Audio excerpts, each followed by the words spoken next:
और चलिए रफ्तार के बाद अब खबरें विस्तार से आपको बताते हैं। सबसे पहली खबर ईरान से, जहां पर हिंसक प्रदर्शन हुआ और अब तक 6 लोगों की मौत की पुष्टि हो चुकी है। दरअसल महंगाई के खिलाफ लोग प्रदर्शन कर रहे थे। सुरक्षा बलों के साथ लोगों की झड़प हुई। तेहरान समेत कई शहरों में प्रदर्शन चला।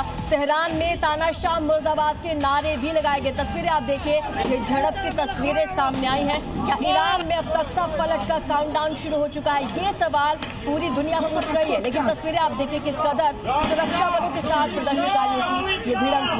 महंगाई के खिलाफ हो रहे इस विरोध प्रदर्शन के दौरान सुरक्षा बलों के साथ झड़प हो रही है, पत्थरबाजी हो रही है, तोड़फोड़ हो रही है, सरकारी संपत्तियों को नुकसान पहुंचाया जा रहा है ईरान में। और जिस तरह से ये हिंसा भड़की है उसके बाद 6 लोगों की मौत की पुष्टि हुई है। बढ़ती हुई महंगाई को लेकर ईरान में एक बार फिर से बवाल है और बीते 5 दिनों से ईरान की सड़कों पर लगातार विरोध के स्वर बुलंद होते नजर आ रहे हैं। खासकर तेहरान समेत कई शहरों में प्रदर्शन हिंसक हो गए, जिसमें 6 लोगों की जान चली गई। ईरान में बढ़ती महंगाई और गिरती करेंसी की हालत के बाद सड़कों पर उतरे हजारों लोग। हिंसा में अब तक 6 लोगों की मौत। झड़प में ईरान के गार्ड के जवान की मौत से बढ़ा तनाव। तेहरान के साथ ही कई शहरों में प्रदर्शन। बांग्लादेश में नहीं थम रही है हिंदुओं के खिलाफ हिंसा। कट्टरपंथियों ने शरीयतपुर में हिंदू व्यापारी खोकन चंद को बेरहमी से पीटा। भीड़ ने पेट्रोल डालकर जिंदा जलाने की कोशिश की। व्यापारी ने तालाब में कूदकर बचाई अपनी जान। रूस यूक्रेन विवाद के बीच यूक्रेन के राष्ट्रपति ज़ेलेंस्की का बड़ा दावा। बोले नए साल पर भी पुतिन ने नहीं रोका युद्ध। रात भर यूक्रेन पर 200 से ज्यादा ड्रोन दागे गए। रूस ने भी किया था राष्ट्रपति पुतिन के घर पर हमले का दावा। स्विट्जरलैंड के स्की रिसोर्ट में विस्फोट से अब तक 40 लोगों की मौत। नए साल के जश्न में विस्फोट के बाद आग लगी थी। हादसे में 100 से ज्यादा लोग घायल। पुलिस ने धमाके को हमला मानकर नहीं आगे बढ़ने से इनकार किया। उन्होंने कहा जांच होगी, उसके बाद तय होगा कि हमला क्यों हुआ।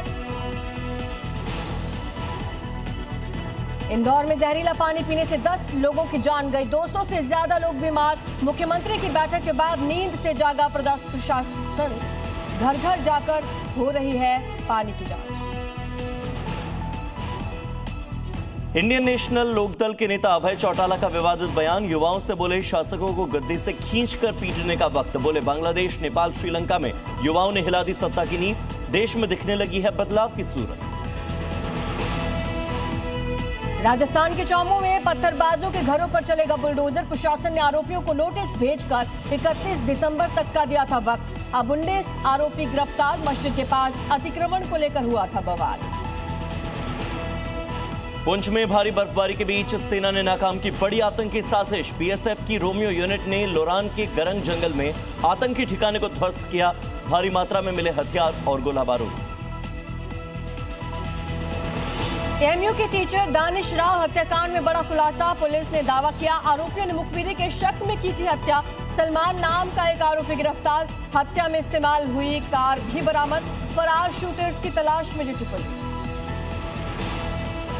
और नए साल पर महाकाल मंदिर में टूट गए भक्तों के सारे रिकॉर्ड। नए साल के पहले ही दिन 4 लाख से ज्यादा भक्तों ने किए महाकालेश्वर मंदिर में दर्शन। 25 दिसंबर को भी 2,57,000 श्रद्धालुओं ने किए थे महाकाल बाबा के दर्शन।